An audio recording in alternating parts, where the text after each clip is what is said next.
سیدنا و مولانا رسولہ النبی الامین المتین الحنین الکریم الرؤوف الرحیم اما بعد فاعوذ باللہ من الشیطان الرجیم بسم اللہ الرحمن الرحیم قال اللہ تبارک و تعالی فی کلامہ المجید قل الحمد للہ وسلام علی عبادہ الذین اصطفیٰ صدق اللہ مولانا العظیم ان اللہ وملائکتہ یصلون علی النبی یا ایہا الذین آمنوا صلوا علیہ وسلموا تسلیما اللہم صلی علی سیدنا ومولانا محمد وعلی آل سیدنا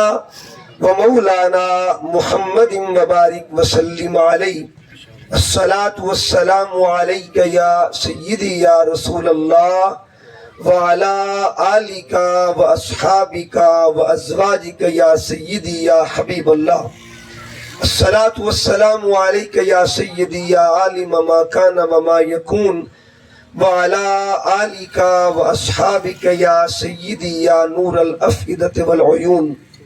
نہایت واجب الاحترام قابل صدحہ تکریم و احتشام علماء کرام بالخصوص حضرت علامہ مفتی محمد عمران صاحب، محترم حضرت علامہ محمد مشتاق صاحب، جملہ عشاقان مصطفیٰ، غلامان مصطفیٰ، سامعین و حاضرین، اللہ رب العزت کا کروڑہا مرتبہ احسان عظیم ہے جس کی توفیق خاص کے ساتھ ہم سب مل کر تاجدار کائنات حضور سرور کونین صلی اللہ علیہ وآلہ وسلم کے ذکر کی محفل میں حاضر ہیں۔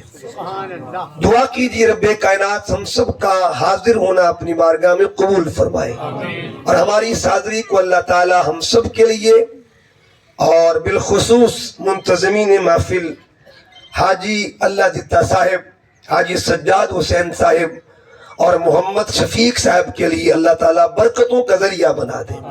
اللہ پاک ان کے گھر میں خیر و برکت کا نزول فرمائے۔ جتنے بھی احباب اس پاکیزہ محفل میں تشریف لائے، قدم قدم پہ اللہ ان کو بھی برکتوں سے نوازے۔ الحمدللہ ہم آقا دو جہاں صلی اللہ علیہ وسلم کے ذکر کی محفل میں بھی موجود ہیں اور اللہ کے ایک ولی کے قرب میں بھی موجود ہے۔ کیا بات ہے، کیا بات ہے۔ تو ذکر نبوت کے ساتھ قرب ولایت کا فیض بھی اللہ ہمیں عطا کر رہا ہے۔ اللہ اس فیض پہ ہم سب کو استقامت نصیب فرمائے۔ میں نے آپ کے سامنے قرآن مجید فرقان حمید کی سورہ نمل اس کی آیت کریمہ تلاوت کی ہے، جس میں اللہ رب العزت نے ارشاد فرمایا، قل حبیب فرما دیجیے الحمدللہ، تمام تعریفیں اللہ کے لیے۔ اچھا، اللہ نے اپنے محبوب علیہ السلام سے دو چیزوں کا حکم ارشاد فرمایا۔ پہلے حصے کا تعلق حمد خدا کے ساتھ ہے اور دوسرے حصے کا تعلق نعت مصطفیٰ کے ساتھ بھی ہے اور منقبت اولیاء کے ساتھ بھی۔ اللہ فرماتے قل، قرآن مجید میں جہاں بھی آپ لفظ قل کی تلاوت کرتے ہیں، آگے جو عنوان ہوتا ہے، جو مضمون ہوتا ہے، اس کا تعلق دو ذاتوں کے ساتھ ہے۔ ایک وہ ذات جو امر دیتی ہے اور ایک وہ ذات جو آگے پیغام دیتی ہے۔ ایک وہ جو صاحب تقریر ہے اور ایک وہ جو صاحب تشہیر ہے۔ یعنی لفظ کل میں تقریر خدا کی ہوتی ہے اور تشہیر مصطفیٰ کی ہوتی ہے۔ قرآنی آپ مقامات کو پڑھیے گا، پورے قرآن میں اللہ نے 71 مقام پہ لفظ کل فرمایا ہے۔ 71 مقامات پہ اللہ نے کل فرمایا، اور یہ وہ کل ہے جس میں کل ہے۔ ایک لفظ وہ ہے کہ جو کاف نقطوں والے سے شروع ہوتا ہے، ایک وہ لفظ ہے جو کاف کتاب والے سے شروع ہو رہا ہے۔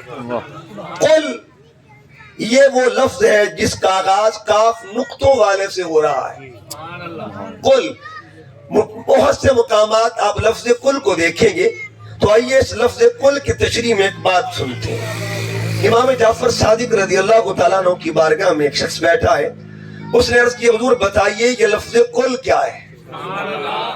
لفظ کل کی معرفت عطا کیجئے، چونکہ وہ گھرانہ ایسا تھا جس گھرانے کے لیے میرے آقا نے فرمایا انی تارک فیکم مستقلین، اے میری امت کے افراد میں تمہارے اندر دو چیزیں چھوڑ کے جا رہا ہوں، کتاب اللہ و عطرتی، ایک تحفہ خدا کا ہے، ایک تحفہ مصطفیٰ کا ہے۔ اللہ کے تحفے کو قرآن کہتے ہیں اور مصطفیٰ کے تحفے کو آل کہا جاتا ہے۔ لہذا جب بھی کبھی قرآن مجید کی معرفت حاصل کرنا ہو تو میری آل کا سہارا ضرور لے لینا۔ یہ بات پوچھی گئی امام جعفر صادق سے، حضور بتائیے لفظ کل کی معرفت کیا ہے؟ آپ نے فرمایا بتا، پوچھنے والے بتا کاف سے پردہ اٹھاؤں یا لام سے پردہ اٹھاؤں؟ کیونکہ کاف اور لام کے مجموعے کو کل کہا جاتا ہے۔ عرض کہ حضور لجپال ہے، دونوں پردے اٹھا دیجئے، بتا دیجئے کاف کا معنی کیا ہے اور یہ بھی خبر دیجئے لام کا معنی کیا ہے۔ تو کیا کمال کی تشریح ہے۔ آپ فرماتے کاف سے مراد قول اللہ تعالی اور لام سے مراد لسان المصطفیٰ، قول خدا کا ہوتا ہے، زبان مصطفیٰ کی ہوتی ہے۔ قول احد کا ہوتا ہے، زبان احمد کی ہوتی ہے۔ قول قدیر کا ہوتا ہے، زبان سراج منیر کی ہوتی ہے۔ قول رب العالمین کا ہوتا ہے، زبان رحمت للعالمین کی ہوتی ہے۔ اور قول لا الہ الا اللہ کا ہوتا ہے، زبان محمد رسول اللہ کی ہوتی ہے۔ یہ دو چیزیں مل جائیں اس اجتماع کو کل کہا جاتا ہے۔ کل کے بعد فرمایا الحمدللہ۔ یہ کیا؟ یہ قرآنک تھیوری ہے، قرآنک تھیوری ہے اور پریکٹیکل ہم 5 نمازوں میں کرتے ہیں۔ اچھا ہم نماز میں دونوں ذکر کرتے ہیں جو اس آیت میں موجود ہے۔ فرمایا کل حبیب فرما دیجیے الحمدللہ، تمام تعریفیں اللہ کے لیے، اور ساتھ یہ بھی حکم دے دیا حبیب اگلا ذکر بھی بتا دے وَسَلَامٌ، اور سلام ہو علی عبادہ الذین اصطفیٰ، ان بندوں پہ جن کا اللہ انتخاب فرماتا ہے، جن کو اللہ چن لیتا ہے۔ اب دو چیزوں کا حکم دیا، ایک حمد خدا کی کرنی ہے، ایک سلام بندوں پہ پڑھنا ہے۔ حمد خدا کے لیے، سلام بندگان خدا کے لیے، امر خدا کا ہے، عمل مصطفیٰ کا ہے۔ اس کا مطلب یہ ہوا ہم اگر اللہ کی حمد کرتے ہیں نا تو یہ بھی امر خدا اور عمل مصطفیٰ ہے۔ اگر ہم حضور پہ سلام پیش کرتے ہیں یہ امر خدا بھی ہے، عمل مصطفیٰ بھی ہے۔ یہ قرآن ایک تھیوری ہے۔ آپ 5 نمازوں میں دونوں کام کرتے ہیں، ٹھیک ہے نا؟ نماز میں آپ پڑھتے ہیں الحمدللہ رب العالمین۔ اچھا قیام میں آپ یہ کام کرتے ہیں، اور قیام کس کے لیے ہوتا ہے؟ یہ دو لفظوں پہ غور کرنا ہے، ایک کو قیام کہتے ہیں، ایک کو سلام کہتے ہیں۔ قیام خدا کے لیے ہے اور سلام مصطفیٰ کے لیے۔ نماز میں قیام کرتے ہیں اللہ کی بندگی کے لیے، آپ کھڑے ہیں اور عرض کرتے ہیں اللہ کے حضور، تعریف پہ پیش کرتے ہیں الحمدللہ رب العالمین۔ آگے جب جاتے ہیں حکم ملتا ہے اے بندہ خدا اب ایسا کر حرکتیں چھوڑ دے، 2 زانو ہو کے بیٹھ جا، 2 زانو ہو کے بیٹھ جا۔ ادب کے ساتھ بیٹھنا ہے، اور ادب کے ساتھ بیٹھ کے پڑھنا کیا ہے؟ السلام علیکہ ایھا النبی ورحمۃ اللہ وبرکاتہ، السلام علینا وعلی عباد اللہ الصالحین۔ اچھا یہاں 2 سلام ہیں، ایک سلام ہے امام کے لیے، ایک سلام غلام کے لیے۔ ایک نبیوں کا امام کے لیے، ایک سلام مصطفیٰ کے غلام کے لیے، ایک ہے سلطان مدینہ کے لیے، ایک ہے سلطان باہو کے لیے، ایک ہے رسول اعظم کے لیے، ایک ہے غوث اعظم کے لیے، ایک ایک نبیوں کے سردار کے لیے، ایک ولیوں کے سردار کے لیے، ایک خیر الورا کے لیے، ایک غوث الورا کے لیے، ایک سلام میلاد والے کے لیے، ایک سلام بغداد والے کے لیے، ایک سلام بغداد والے کے لیے۔ قل الحمدللہ۔ اچھا، لفظ قل کے بعد بڑے بڑے خاص مضامین قرآن میں آئے، میں 2-3 پیش کرنا چاہتا ہوں۔ اللہ پاک نے اپنی بات جب فرمائی، اپنا ذکر کیا، پوری سورت کو پڑھیے گا، 5 شانیں اللہ کی ہیں، 5 شانیں اللہ کی۔ یہ بھی کمال علماء تشریف فرما ہے۔ میں سبق سنانے کے لیے حاضر ہوں اور میں تو جوڑے اٹھانے والوں میں شامل ہوں۔ اب سنیے گا، 5 شانیں اللہ نے بیان کی اور بیان کروائی محبوب سے۔ سوڑیاں، تو نے میری 5 شانیں بیان کرنی ہے اور میں نے تیری 5 شانیں بیان کرنی ہے۔ کل حبیب اعلان کر دے، فرما دے، هو اللہ احد اللہ الصمد لم یلد ولم یولد ولم یکن لہ کفوا احد۔ 5 شانیں اللہ کی ہے، وہ فرما محبوب تو بیان کر۔ شان میری ہوگی، بیان تو نے کرنی ہے، ذکر میرا ہوگا، بتانا تو نے ہے، پہچان میری ہے، کروانی تو نے ہے۔ اب 5 شانیں اللہ حبیب سے بیان کروا رہا ہے۔ پڑھیے سورہ احزاب، اللہ فرماتا ہے، سوڑیا تو نے میری 5 شانیں بیان کی ہے، چلو ہم تیری شان بیان کرتے، تیری شانیں بیان کرتے۔ یا ایھا النبی انا ارسلناک شاہدا ومبشرا ونذیرا وداعیا الی اللہ باذنی وسراجا منیرا۔ اس کا مطلب یہ ہوا، جو 5 اللہ کی حمد بیان کرے 5 بار، اسے ذات خدا کہتے ہیں، اور جو 5 نعت اسے ذات مصطفیٰ کہتے ہیں، جو 5 نعتیں بیان کرے اسے ذات خدا کہا جاتا ہے۔ قل هو اللہ احد۔ اچھا، یہاں بھی مضمون خاص ہے، ایک مقام اور بھی ہے، فرمایا قل یا عبادی الذین اسرفوا علی انفسہم لا تقنطوا من رحمت اللہ۔ سونیا، میری رحمت کی بات ہے اور میں چاہتا ہوں بات بھی رحمت کی ہو، زبان بھی رحمت کی ہو۔ میری رحمت کی بات ہے لیکن زبان بھی رحمت للعالمین کی ہو۔ رب العالمین کی رحمت کی بات رحمت للعالمین کی زبان سے ہوتی ہے۔ تو اللہ فرماتے ہیں، قل، حبیب اعلان کر دے، یا عبادی الذین اسرفوا علی انفسہم لا تقنطوا من رحمت اللہ۔ جو میرے بندے اپنی جانوں پر ظلم کر بیٹھے ہیں، اسراف کر بیٹھے ہیں، ان کو فرما دیجئے لا تقنطوا من رحمت اللہ، اللہ کی رحمت سے مایوس نہیں ہونا، بات دور نہ نکل جائے۔ تو کہنے کا مقصد یہ ہے، اللہ نے اس آیت کے اندر 2 شانیں بیان کی ہیں۔ اور پھر دیکھیے گا، قرآن مجید کو پڑھیے گا یا نماز کا مطالعہ کیجئے گا، نماز پڑھیے گا یا حج کو دیکھیں گے، آپ کو 3 نسبتیں ملتی نظر آئیں گی۔ یہاں 3 ذکر ہیں، ظاہراً 2 نظر آ رہے ہیں، مگر عبادہ الذین اصطفیٰ میں آقا کی شان بھی بیان ہے اور حضور کے غلاموں کی شان بھی بیان ہے۔ مجھے کہنے دیجئے، اصحاب محمد کا مقام بھی بیان ہے، آل محمد کا مقام بھی بیان ہے۔ اس آیت کی روشنی میں آج چند باتیں کرنے لگا۔ قرآن مجید کے مقامات دیکھیے گا، لفظ انا، علماء بیٹھے، انا قرآن میں آتا ہے اور انا کے بعد قرآن یہ پیغام دیتا ہے، انا کے بعد کبھی اللہ کی حمد بیان ہوتی ہے، انا کے بعد کبھی نبی کی نعت بیان ہوتی ہے، اور انا کے بعد کبھی ولیوں کی منقبت بیان ہوتی ہے۔ پہلا مقام، اللہ فرماتا ہے ان اللہ علی کل شیء قدیر۔ گال انا تو شروع ہو رہی ہے لیکن آگے عنوان اللہ کی شان کا ہے، ان اللہ علی کل شیء قدیر۔ نمبر 2، اللہ فرماتا ہے ان اللہ وملائکتہ یصلون علی النبی۔ آغاز انا سے ہو رہا ہے، ایک طرف حمد خدا ہے، ایک طرف درود مصطفیٰ۔ نمبر 3، اللہ فرماتا ہے الا انا اولیاء اللہ لا خوف علیہم ولا هم یحزنون۔ اس کا مطلب یہ ہوا، یہ 3 زاویے قرآن کے ہیں۔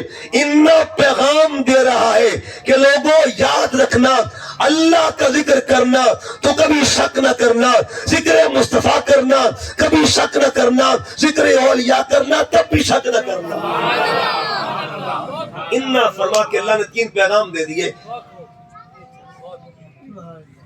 تذکارہ ثلاثہ کی بات ہو رہی تھی. ایک قرآن پاک کا مقام اور دیکھیے. اللہ ایمان والوں سے خطاب فرماتا ہے. ایمان والوں سے قرآن مجید میں اللہ نے 89 مقام پر ایمان والوں سے خطاب کیا, ایڈریس کیا. قرآنی ترتیب کو دیکھے کمال ملے گا آپ کو. اللہ نے 89 مقام پہ فرمایا یا ایھا الذین آمنو, یا ایھا الذین آمنو. اس کی ترجمہ یہ ہے اے غلامان مصطفیٰ, اے غلامان مصطفیٰ. حضور کے غلاموں کو اللہ نے 89 مقام پہ یا فرمایا ہے. تو مجھے بتائیے جو مالک محبوب کے غلاموں کے لیے یا کہنا پسند فرماتا ہے تو محبوب کی شان کا عالم کیا ہے؟ نعرہ تکبیر، نعرہ رسالہ، نعرہ تحقیق، نعرہ سلطانیہ. اچھا قرآن مجید میں 89 مقام, لیکن کبھی ترتیب قرآن کو پڑھیے گا. اللہ نے پہلا خطاب کیا کیا, پہلا ایڈریس ایمان والوں سے کس عنوان پہ کیا؟ اللہ خطاب کر رہا ہے, پہلا خطاب ہے. پہلے خطاب کا موضوع کیا ہے؟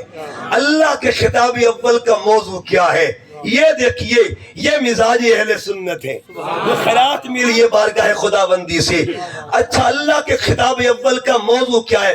پہلا خطاب قرآن مجید کی سورہ بقرہ آیت نمبر 104. اللہ فرماتا ہے یا ایھا الذین آمنو, اے ایمان والو, لا تقولوا رائنا وقولوا انظرنا. میرے محبوب کو رائنا نہ کہا کرو, جب بھی بات کرو نا تو یوں کہا کرو انظرنا, یا رسول اللہ انظر حالنا.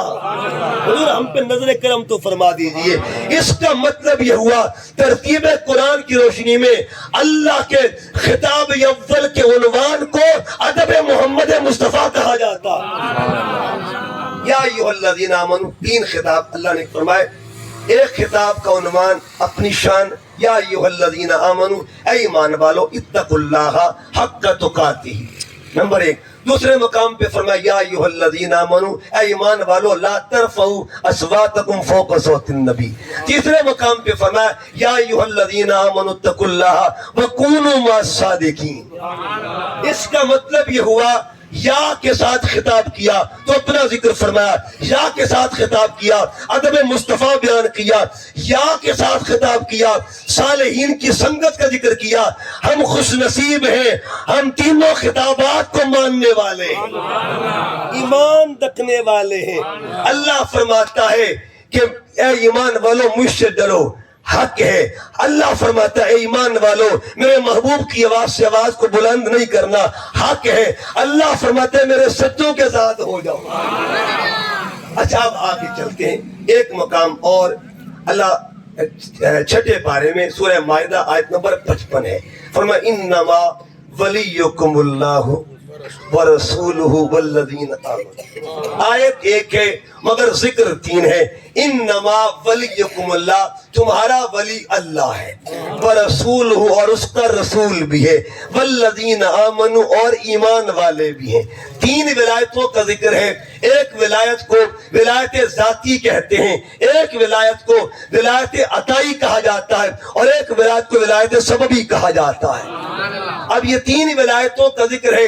اللہ تعالیٰ نے اپنی ولایت کا رنگ جس کو عطا کیا, فیض جس کو عطا کیا, اسے ولایت محمدی کہتے ہیں. اور مصطفیٰ کریم نے اپنی ولایت کا فیض جسے عطا کیا, اور صرف عطا کیا نہیں بلکہ اعلان فرما دیا من کنت مولا ہو فہذا علی مولا, جس کا میں مولا ہوں اس کا علی مولا ہے. یہ رنگ ولایت ہے, یہ فیضان ولایت ہے, یہ تسلسل ہے شان ولایت کا. اس کا مطلب یہ ہوا جس کی ولایت, جس کو اللہ ولایت عطا کرے اسے ذات مصطفیٰ کہتے ہیں, اور جس کی ولایت کا مصطفیٰ اعلان کر دے اسے ذات مرتضیٰ کہا جاتا ہے, اسے ذات مرتضیٰ کہتے ہیں. اب آئیے گا, اب یہ ترتیب ولایت دیکھیں. انما ولیکم اللہ ورسولہ والذین آمنوا. علماء سے دعا لینے کے لیے یہ ترتیب 2 طرح کی ہے.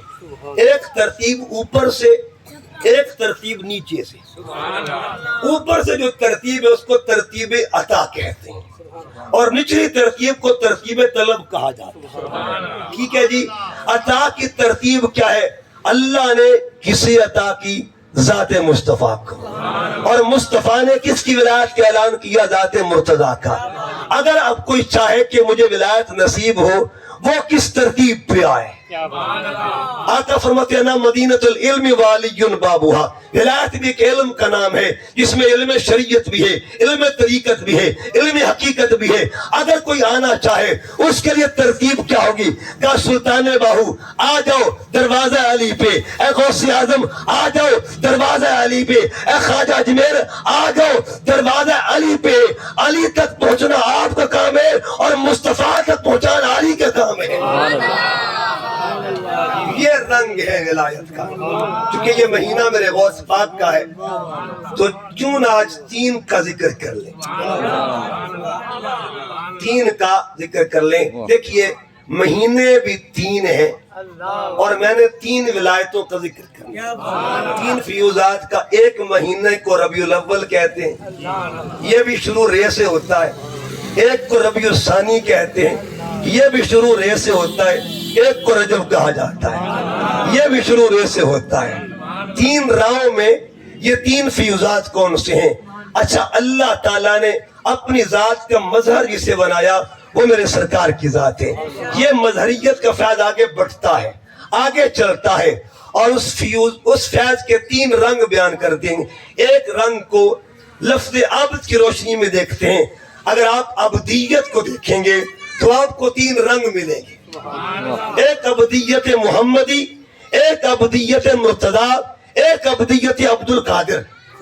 یہ 3 زاویے کیسے ملتے ہیں؟ میرے آقا صلی اللہ علیہ وسلم جب اس کائنات میں جلوہ گر ہوئے، سید آمنہ فرماتی ہیں میں نے اپنے لال کو دیکھا، میں نے اپنے لال کو دیکھا، ابھی ماں کا دودھ نہیں پی رہا، پہلے سجدہ کر رہا ہے۔ آتے ہی اظہار عبدیت، آتے ہی اظہار عبدیت۔ سب سے پہلے میری سرکار نے جو عمل کیا اس عمل کو اظہار عبدیت کہتے ہیں۔ وہ یہ آقا نے خبر دے دی لوگوں میں اللہ کا بندہ بن کے آیا ہوں، اللہ کا عبد خاص بن کے آیا ہوں۔ اچھا ادھر دیکھیں گے، آتے ہی عبدیت کا اظہار کیا، اور ادھر کیا ہوا؟ کعبے کا ماحول ہے، ایک بیوی طواف کعبہ کر رہی ہے، اچانک دیوار کعبہ شک ہوتی ہے، وہ بیوی اندر داخل ہوئی۔ جب بیوی اندر داخل ہوئی ایک وجود جنم لیتا ہے، اس وجود کو ذات علی کہتے ہیں۔ مولا کائنات دنیا میں تشریف لے آئے لیکن آنکھیں نہیں کھول رہے، آنکھ بند ہے۔ کچھ دیر گزرتی ہے، علی بھی آگے، نبی بھی آگے۔ آقا فرماتے چچی فاطمہ کیوں پریشان ہے؟ عرض کیا بیٹا تو آ گیا ہے، آنکھیں نہیں کھول رہا، فرمایا مجھے لال دیا جائے۔ حضور نے گود میں لیا۔ اگر مرید کا چہرہ دیکھنا عبادت ہے نا تو مرشد کے چہرے کے مقام کا عالم کیا ہوگا؟ گود میں مرید ہے اور گود مرشد کی ہے۔ اب مرید نے کیا دیکھا؟ پہلے آنکھ کھولی، کعبہ بعد میں دیکھا ہے، کعبے کا کعبہ پہلے دیکھا ہے۔ یہ نگاہ اول ہے۔ نعرہ رسالت، نعرہ تحقیق، نعرہ حیدری، لبیک لبیک لبیک۔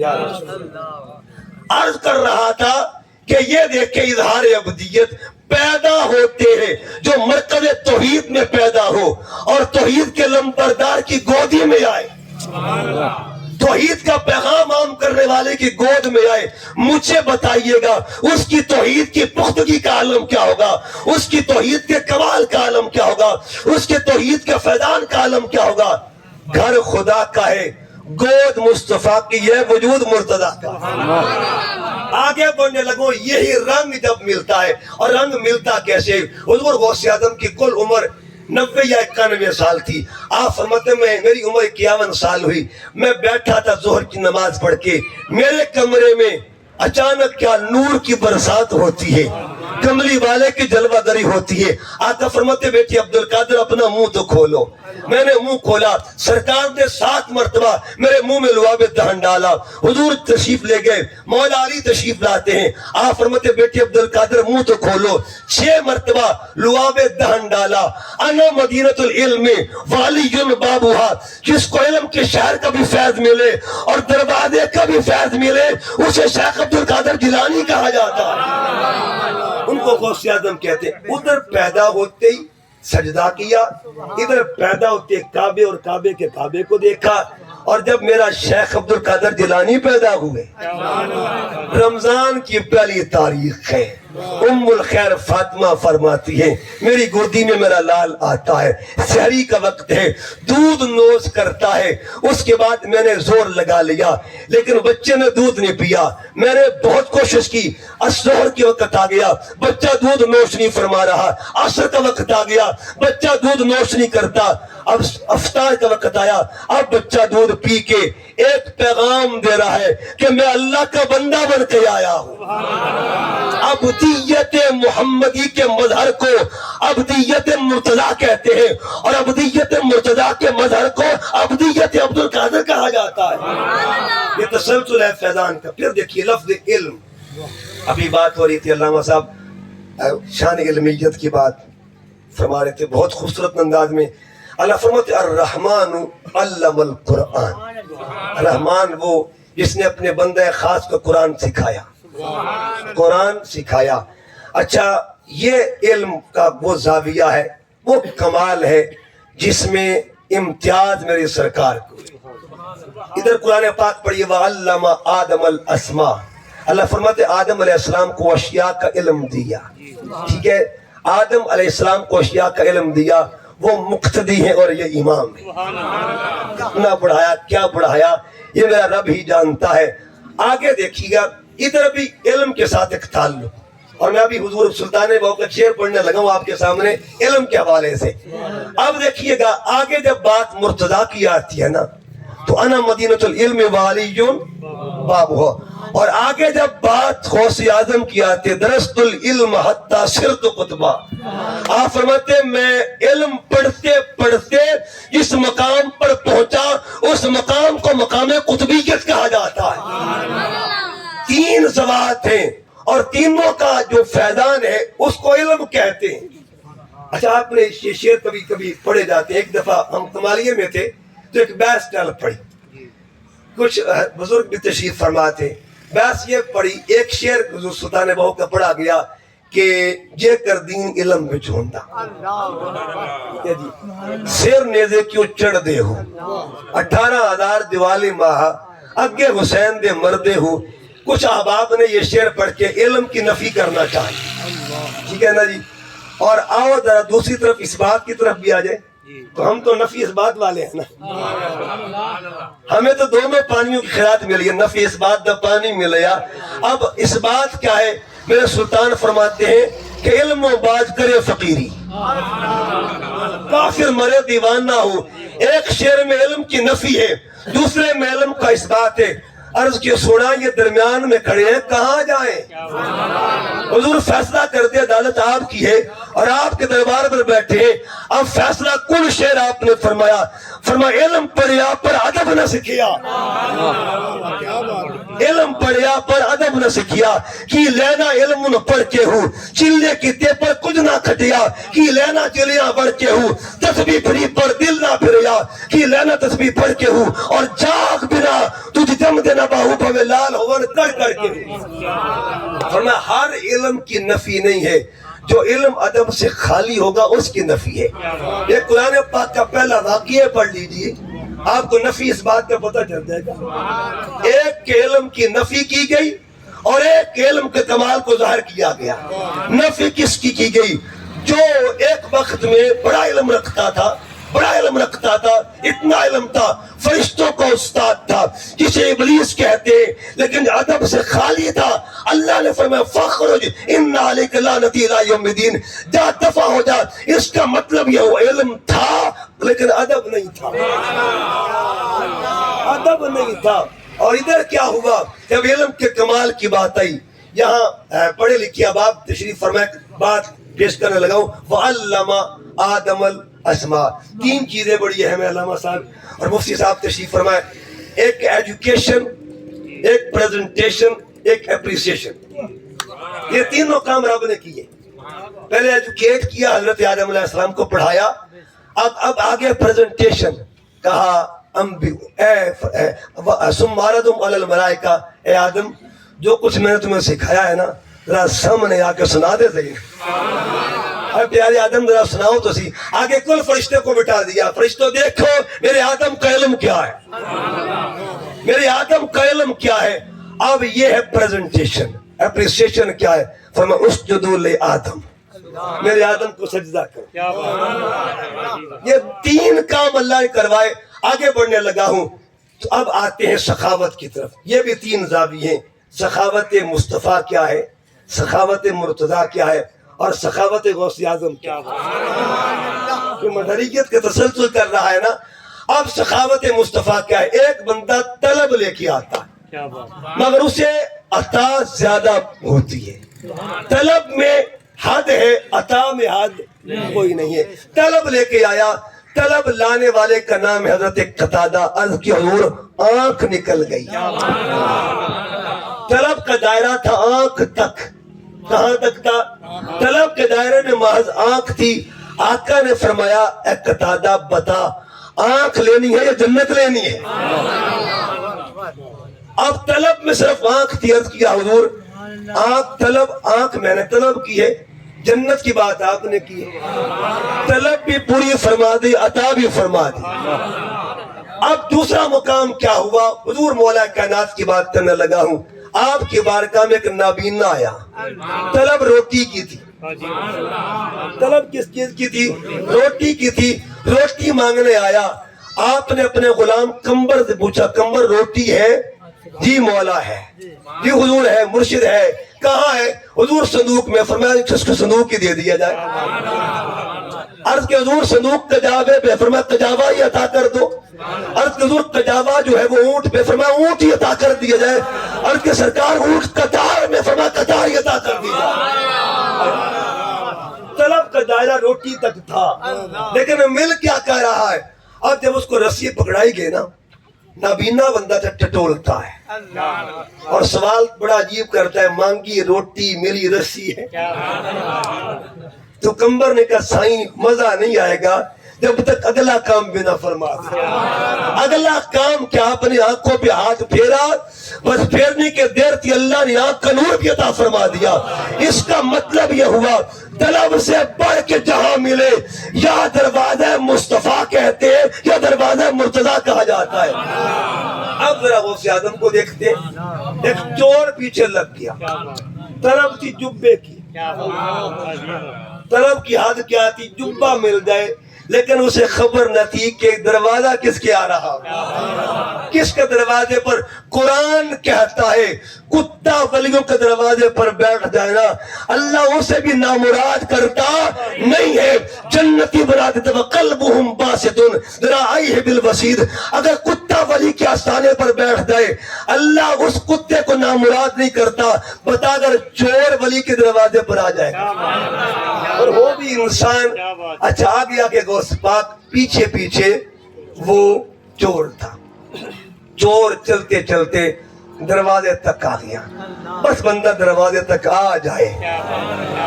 اچھا حدیث پاک میں ایک تو دروازے پر پہنچا بھی نہیں تھا، اس نے ابھی بستی کا رخ کیا تھا. جب اسے حکم ملا اذهب الى قرية صالحة کہ اگر 99 قتل والے کو کہا 100 والے کو کہا اگر چاہتا ہے نا معافی ہو جائے کسی سنگت میں چلا جا.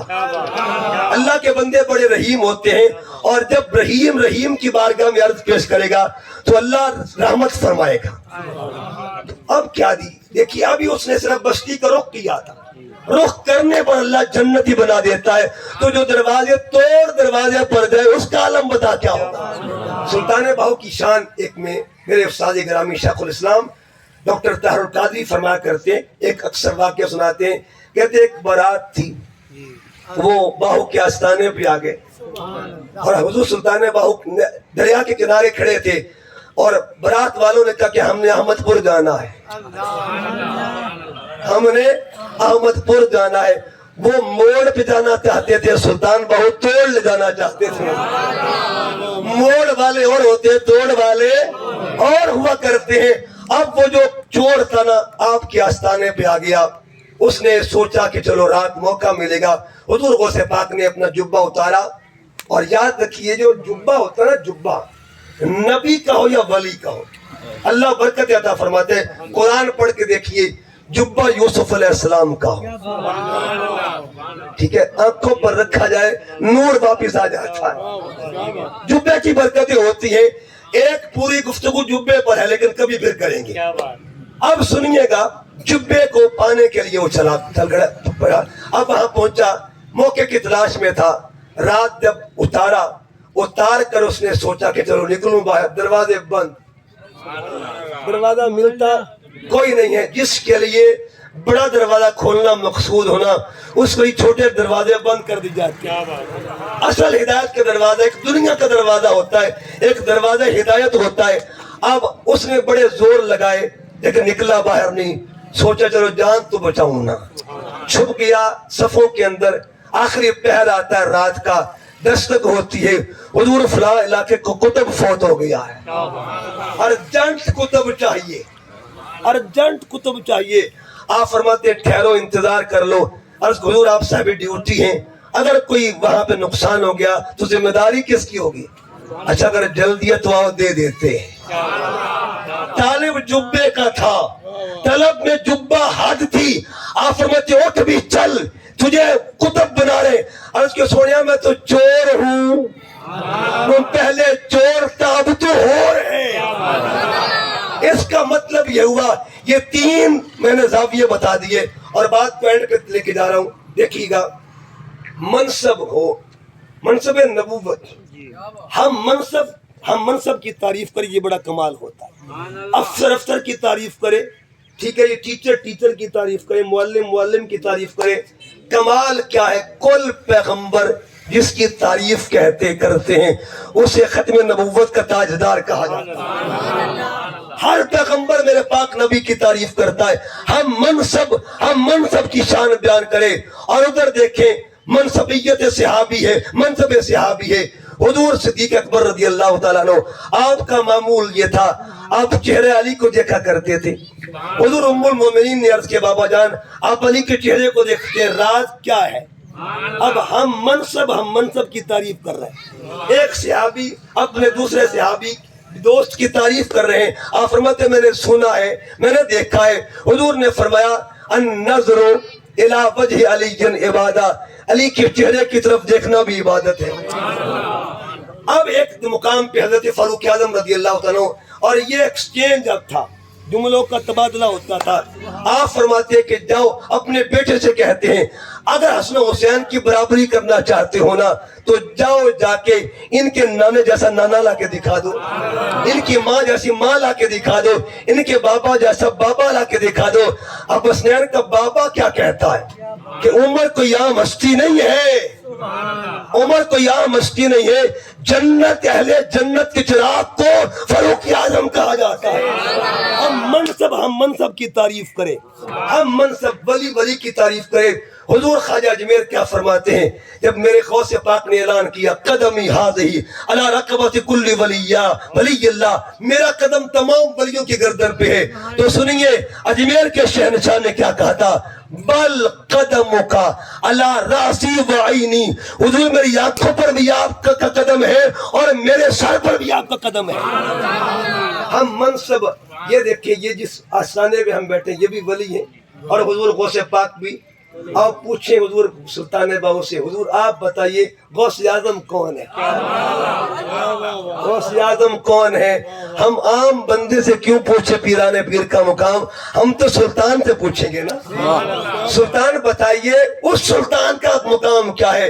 تو میرا سلطان کیا فرماتا ہے، بغداد شہر دی یہ نشانی اتھے اچھیاں لمیاں چی رہا ہوں، اے تن میرا پرزے کیوں درزیدیاں لی رہا ہوں، اے نہ لی رہا دی کل کفنی پاکے رنسا سنگ فقیرہ ہوں، بغداد شہر دے ٹکڑے منگسا کرسا میرا۔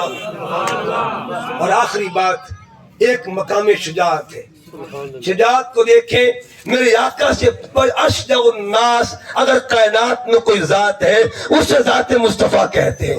بڑے بڑے سرداران مکہ انہوں نے زور لگا دیا، میری سرکار نے فرمایا تم جو کہہ دو لیکن جو نظام لے کے آیا ہوں اس کو میں نے غالب کر کے چھوڑنا ہے۔ هو الذی ارسل رسولہ بالہدی ودین الحق لیظہرہ علی الدین کلہ۔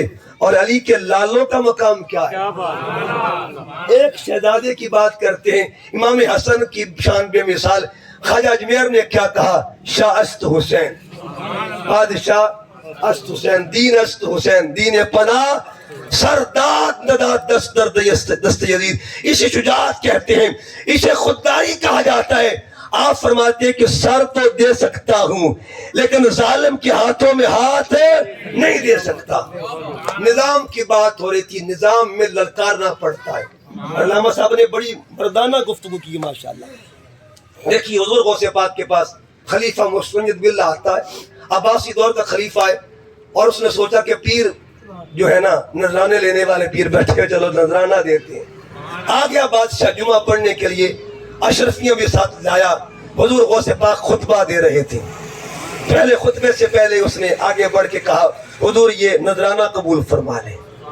آگے بھی عبد القادر جیلانی، تیری سرکار میں لاتا ہے رضا اس کو شفیع، جو میرا غوث ہے اور لاڈلا بیٹا تیرا، خدا کے فضل سے ہم پر ہے سایہ غوث اعظم کا، ہمیں دونوں جہاں میں ہے سہارا غوث اعظم کا۔ اس نے کہا حضور نذرانہ قبول فرما لے۔ آپ نے نذرانہ لیا اور لے کے اپنے نچوڑ دیا، اندر سے خون نکلا۔ اب سنیے غوث اعظم کے جملے۔ آپ نے بادشاہ کو کہا، اس کے سامنے کہا، سامنے بٹھا کر کہا یا نہیں آتی غریب کا خون چوس کر عبد القادر کو پیش کرتا ہے، غریبوں کے حق پہ حملہ کر کے عبد القادر کو پیش کرتا ہے۔ سن لے، عبد القادر مر تو سکتا ہے لیکن غریبوں کا حق لے نہیں سکتا۔ غریبوں کو حق دینے کے لیے آیا ہے، مظلوموں کو حق دینے کے لیے ہم آئے ہیں۔ اس کا مطلب یہ ہوا اصل بھی اعلیٰ ہے، نسل بھی اعلیٰ ہے، اصل بھی جرت والی ہے، نسل بھی جرت والی ہے۔ دوستان محترم آؤ، یہی فکر ہے، یہی پیغام ہے کہ وقت ہے جرتوں کا۔ اور غوث اعظم کی کرامت کا مجھے حکم دیا ہے، چلو ایک کرامت کی بات کر کے، اس میں کرامت بھی ہے استقامت بھی، کرامت بھی اور استقامت بھی ہے۔ اور کرامت کا درجہ استقامت سے کم ہوتا ہے، استقامت جو ہے کرامت پر بھی غالب ہوتی ہے۔ کرامت کیا ہے؟ پڑھیے قرآن پاک، اللہ فرماتے یا ایھا الذین آمنوا، اے ایمان والو، کتب علیکم الصیام، تم پہ روزے فرض کر دی گئے، کما کتب علی الذین من قبلکم لعلکم تتقون، تاکہ جو تم پہ جس طرح تم پہ سے پہلوں پہ فرض کی گئے تاکہ تم متقی بن جاؤ۔ یعنی مقصد روزہ کیا ہے؟ بندہ متقی بن جائے۔ بندہ متقی، ہم آتے ہیں، بچہ پیدا ہوتا ہے، کچھ وقت گزارتا ہے، پھر وہ روزے رکھتا ہے، روزہ رکھتا ہے، اللہ اسے تقویٰ دیتا ہے۔ ہم آ کے متقی بنتے ہیں، ہم آ کر، اور کوئی متقی بن کے بھی آیا تھا۔ ام الخیر فاطمہ کے ہاں جب لال پیدا ہوا نا تو متقی بن کے آیا تھا، کہ روزہ دار بن کے آئے تھے نا، روزہ دار۔ اچھا یہ متقی جو ہے اس کے پیچھے کس کا تقویٰ ہے؟ اس کے فیض میں کس کا تقویٰ ہے؟ اس کے پیچھے پس منظر میں کس کا تقویٰ ہے؟ ایک نوجوان ہے، بات آپ نے سنی ہے لیکن رنگ نیا ہوگا، خیرات ولیوں کے دروازے سے ملی ہوئی ہے اللہ کے حکم اور اللہ کے کرم سے۔ اب دیکھیے ایک جوان ہے، علامہ اقبال نے جوانوں پر بات کی ہے۔ اقبال کہتے ہیں وہی جواں ہے قبیلے کی آنکھ کا تارا، شباب جس کا ہو بے داغ ضرب ہو کاری۔ اقبال کہتے ہیں محبت مجھے ان جوانوں سے ہے، ستاروں پہ جو ڈالتی ہے کمر۔ اقبال کہتے ہیں جوانوں کو میری آہ سہر دے، پھر ان شاہین بچوں کو بالوں پر دے، خدا یا آرزو میری یہی ہے، میرا نور بصیرت عام کر دے۔ جوان جا رہا ہے، بھوک کا غلبہ ہے، شدت ہے، جوان سوچتا ہے کوئی چیز مل جائے کھا لوں۔ اچانک نگاہ پڑتی ہے نہر کی جانب، ایک سیب تیرتا ہوا رہا ہے۔ علماء تشریف فرمائے یہاں کیفیت دو طرح کی ہے، ایک کیفیت اختیاری، ایک کیفیت اضطراری۔ چونکہ معاملہ اضطراری کیفیت کا تھا، اضطراری کیفیت جواز دیتی ہے کہ سیب کھانا چاہیے۔ امر کیفیت اضطراری ہے، وہ حکم دیتی ہے کہ سیب کھا لینا چاہیے. اب فتویٰ کہتا ہے سیب کھا لو. فتوے نے سیب کھلا دیا، فتوے نے تقوی نے واپس موڑ دیا. فتویٰ نے کھلا دیا، تقوی نے کو بیلیا کی کیتا ہی تم. فتویٰ نے کھلا دیا، اندر سے تقوی بول اٹھا تیرے خون کا معیار تو یہ نہیں ہے، تیرے خون کا معیار تو نہیں ہے. تقوی مجبور کر گیا. تقوی نے کہا چل واپس چلو، اے جوان واپس چل. جوان ادھر جا رہا ہے جدھر سے سیب آ رہا ہے، تقوی واپس لے کے جا رہا ہے. تقوی لے کے جاتے جاتے اس مقام پہ پہنچا دیا جہاں ٹہنی جھکی ہوئی تھی. اس باغ کے مالک کے پاس گئے، کہا حضور سیب کھایا ہے میں نے. کہا کوئی بات نہیں، جوان سیب کھاتے رہتے ہیں. عرض کریں آپ کے بات تک ہے، کہا کوئی بات نہیں، روز لوگ کھاتے ہیں. کہا حضور معافی چاہتا. اتنی بات کی نا بابا جی رک جاتے ہیں. کہا معافیاں نہیں مل سکتی، ہو نا معافی کوئی نہیں. عرض کہ سرکار موڈ ہی بدل گیا ہے، مزاج ہی بدل گیا. پہلے آپ سرسری انداز میں فرماتے کوئی بات نہیں، اب کہتے بات ہے. اب بات ہے. فرمایا پہلے پہچان نہیں تھی، اب پہچان کر لی ہے. اب اندر جھاتی مان لی ہے تیرے تو کون ہے. اب سزا ملے گی. کہا حضور جلدی کیجئے، معاف کر دے، سزا ہر قبول کر لوں گا، جلدی معاف کر دے. اب یہاں اہل علم کہتے اس نوجوان کو جلدی کس بات کی، تڑپ رہا تھا، بے چین تھا، اضطراب میں تھا. حضور جلدی معاف کر دے، حضور جلدی معاف کر دے. کیوں؟ میڈیکل سائنس کہتی ہے کہ جب بندہ ان لیکوڈ چیز کھا لے، ان لیکوڈ چیز کھانے کے بعد وہ چیز معدے میں جاتی ہے، معدہ ایک کام کرتا ہے، اس کا پروسیس ہوتا ہے، اس کے بعد وہ چیز خون کا حصہ بنتی ہے. جوان فکر مند کیوں تھا؟ حضور جلدی معافی دے دیں اس سے پہلے وہ سیب خون میں چلا جائے. اگر خون میں چلا گیا نا اور مجھے معافی نہ ملی، معیار کم ہو جائے گا، خون کا معیار کم ہو جائے گا. میرا امام فرماتا ہے تیری نسل پاک میں ہے بچہ بچہ نور کا، تو ہے نیرو دور تیرا سب گھرانہ نور کا. حضور معیار کم ہو جائے گا، معاف کر دیں. کہا ٹھیک ہے چل معاف کر. ادھر معافی کا اعلان ہوا، جوان سجدے میں جاتا ہے. اللہ کی حضور کے ربا سونیا تیرا شکر ہے، تو نے میرے خون کا معیار بچا لیا ہے. اب آپ نے بعد میں کہا کہ 2 سزائیں ہیں، 2 سال کے لیے میرے باپ کا نوکر بننا پڑے گا، اور 2 سال کے بعد اگلی سزا سناؤں گا. 2 سال نوکری کی، 1 سیب کھایا تھا جو فتوے کی روشنی میں جائز تھا. 1 سیب کھانے پر اتنا کوہرام، اتنا ہنگامہ. اس کا مطلب یہ ہوا اگر 1 سیب پر یہ معاملہ ہے، جو لوگ پورا پاکستان کھا گئے ہیں ان کی حشر کا عالم. فتویٰ کی روشنی میں وہ سیب جائز تھا. اب 1 سیب کا معاملہ تھا، 1 سیب کا کہا 2 سال کی بات بتاؤں گا. 2 سال گزرے، کہے کہ بیٹی ہے، آنکھوں سے نابینا ہے، کانوں سے بہری ہے، زبان سے گونگی ہے، اس کی شادی تیرے ساتھ کرنا چاہتا ہوں. حضور قبول ہے. اتنا بڑا فیصلہ کر دیا 1 سیب پر. ایک پہلا فیصلہ، دوسرا فیصلہ قبول ہے. جب یہ بات ہوئی، اب نکاح ہوا. فرمایا اس کمرے میں جا، وہاں تیری زوجہ بیٹھی ہے، وہاں تیری بیوی بیٹھی. اندر 1 قدم اندر 1 باہر، چیخ نکلتی ہے. جوان پھر واپس آ جاتا ہے. پوچھا خیر تو؟ عبداللہ سومی نے پوچھا خیر تو بیٹے؟ کہا حضور پہلے اگلی بخشواروں نہیں پلے پڑ رہی ہے، اگلی بخشواروں پہلے نہیں پلے پڑ رہی ہے. کہا بیٹے یہی ہے وہ. حضور علامتیں نہیں ہے، اندھی تو نہیں ہے، بہری تو نہیں ہے. کہا سن، اس نے کبھی کسی غیر محرم کو دیکھا ہی نہیں. اب ادھر جوان کا تقویٰ ہو، ادھر بی بی کا تقویٰ ہو، 2 متقی مل جائیں، ان کا ملاپ ہو. اس ملنے سے جو تیسرا متقی دنیا میں آتا ہے نا، اس متقی کو عبد القادر جیلانی کہا جاتا ہے. اس متقی کو عبد القادر جیلانی کہتے ہیں. غوث اعظم محمد کا محبوب ہے، غوث اعظم زمانے کا سلطان ہے، غوث اعظم کی ہر جا مچی دھوم ہے، غوث اعظم کا گھر گھر میں فیضان ہے. اور دوستان محترم، اسی فیضان کے اظہار کو شیخ الاسلام ڈاکٹر طاہر القادری کہا جاتا ہے. آج نگر نگر میں، گلی گلی میں میرے شیخ عبد القادر جیلانی کا روحانی فرزند اپنے شیخ کے پیغام کو عام کر رہا ہے. اللہ پاک ہم سب کو ان 3 نسبتوں کی پر استقامت نصیب فرمائے. علماء کرام کا اللہ پاک علم میں، عمل میں